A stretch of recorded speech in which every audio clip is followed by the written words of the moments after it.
All right, guys, we're going to go over the Garmin Fenix 5. This is probably one of my favorite biometrics devices right now. It is very rugged, very sturdy. I've had this one for about 2 years now. Battery life is still very good. It'll hold charge between 10 and 14 days. It goes down when you're running with GPS, but overall, it's been still very significant over the last couple of years and really hasn't lost much at all. I've laid out a couple things here with the buttons, but first I just want to go over the basic watch itself. So we got the body and the housing. If you'll see there, we have the color screen. The watch face itself, right through here, you can change this on your app on your phone. I think you can even do it on the software itself online, but you can select this any way you want to, and you can choose whatever screens you want as far as like the date, the way you want the time to be presented, what fields you want. I have a heart rate over here, steps, battery life. You can add in different things that you want that are of importance to you. Just getting the watch itself on the back side, this just being the regular Fenix has the heart rate sensor on it that's taken through the wrist.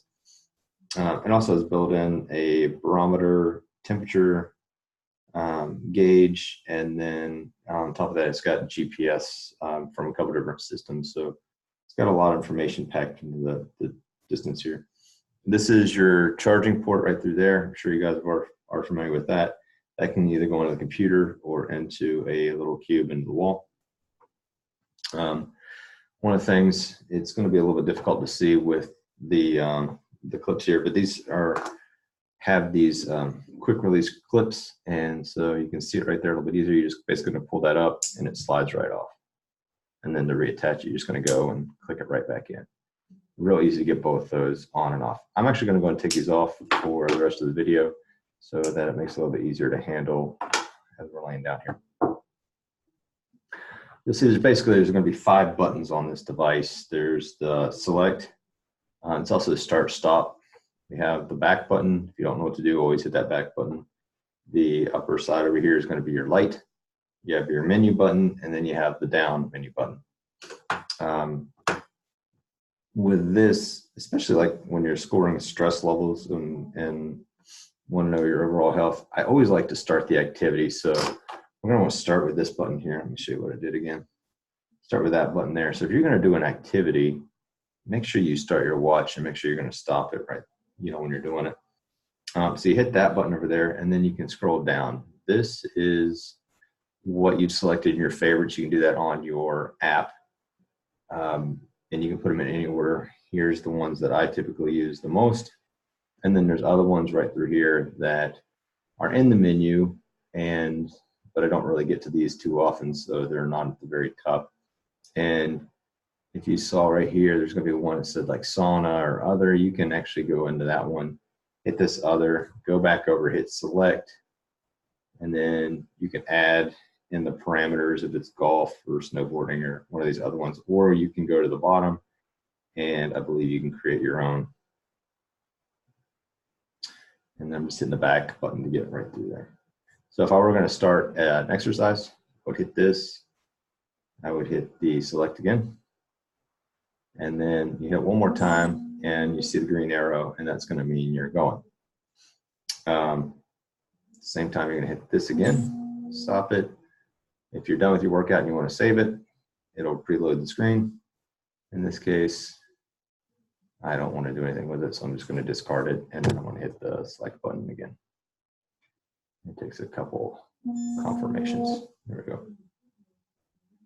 Now, a couple of these other things, when you get over here, let's go back to the main menu. Sometimes you have to hit back a lot. There's going to be a menu button here. It's going to go up. There's your stopwatch. There's your altimeter, barometer, stress level, so you can get a good idea of what it's doing for right now. There's your steps, colors. And these are the widgets that you can change in your app, so you can add and subtract from there. But let's say you're on this heart rate. If go down to get back to that one. If on this one, you can hit the select button right there, and the select button will allow you to go through and see your trends. Now there's a We go to one of the other ones like stress. You hit that menu button, and you see it's going to have a down caret at the very bottom there. So that means you can scroll down, and that's going to take you to your relax timer, and you're just going to collect that, and then you can set that how long you want it to go. Give you a chance to sit there and breathe restfully there. There's also this where the up is up down will take you into this initial set of menus that we just went over. However, there's another set of menus too. If you hold down this menu button, it's going to take you into where you can change your watch face on the watch itself. I don't really like doing that. You can preload some watch faces on there, but it's just far easier to do it on your app. You get in there and you can set your clock. Again, it's just going to be easier to do it on your phone. History, the settings. This one, I do use this one a lot because I have a heart rate sensor when I exercise, and sometimes it won't automatically sync in with my watch. With that one, you have to have a bead of sweat. So if you want it to start up a little bit early and have it start collecting data before you start getting real active and sweaty, I like to go in here and turn this on. So you go to settings, you hit the select, and then I go down to sensors. And then if you have the heart rate, compass, these are all different things you can add into it. Close sensor, it's going to search, and I would select that, and it's going to go in to connect. I don't have that sensor around here anywhere close to me, so it's not going to do anything to detect it. I'm not going to have it on, so it won't pick that up, but you would just hit that, and you'd hit the select again to go to connect, and it'll cycle through, and it might take it anywhere from 30 seconds, but you can bail out of that menu while it's still trying to connect, and it will still go for it.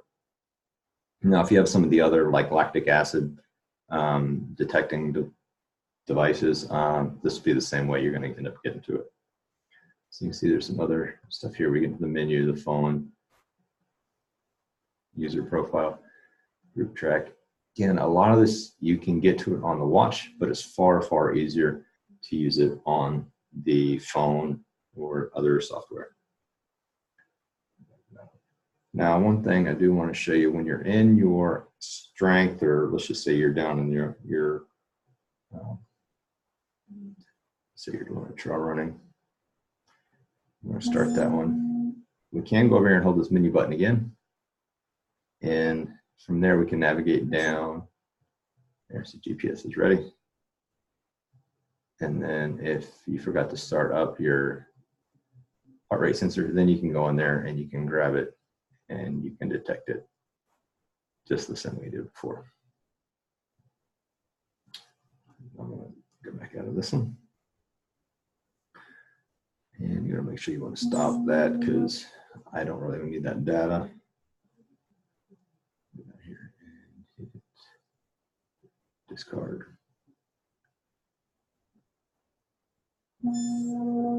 Now there are some other menu buttons that you can get into with this. Quite honestly, I don't use them very often. If you hold the light button, it takes you into this menu. I would recommend every once in a while powering off your device, probably about once a month or so, just to keep it fresh, clear out kind of the cobwebs. But from here, you can get into some of these other menus where you can turn on and off your do not disturb, lock keys. You can save a location if you want to. If you're like I like where I am hiking, I want to know where to go. This one is relatively useful. However, it does have to be connected to your phone by Bluetooth, so you're not going to be too far from it. It will cause your phone to go off. Let me see if I can actually get mine to. You can hear it. I'm going after my phone. And there it is. Let me get out of that one. So that one is a useful feature there, but that one is done by holding the light menu with that one. I'm going to show you one more time just how to get back to that one. It took me a little while to figure out. There you go. Go back. That's the basis of this watch. for the most part, you can just put it on and wear it. It doesn't require too much more. I do recommend, though, you do start the activities up when you are doing a cardio, just to make sure it accurately accounts for your stress level, and so that you can see where your peaks and valleys are in your training. Now, if you're looking for your VO2 max with this, you have to select the run. It has to be outside. It has to have GPS, and the best thing is if it has a good heart sensor too, in order to get you a good assessment of your VO2 max with this device. And it will give you training load on your improvements. If you've run several times, so about 20 minutes into your running, it'll give you a score of whether you're improving or not. I don't really find that particularly helpful, but some people might. So just be aware that if you want that VO2 max, you're going to have to be outside running with the GPS enabled. So hopefully that helps with just the usability of your Garmin watch.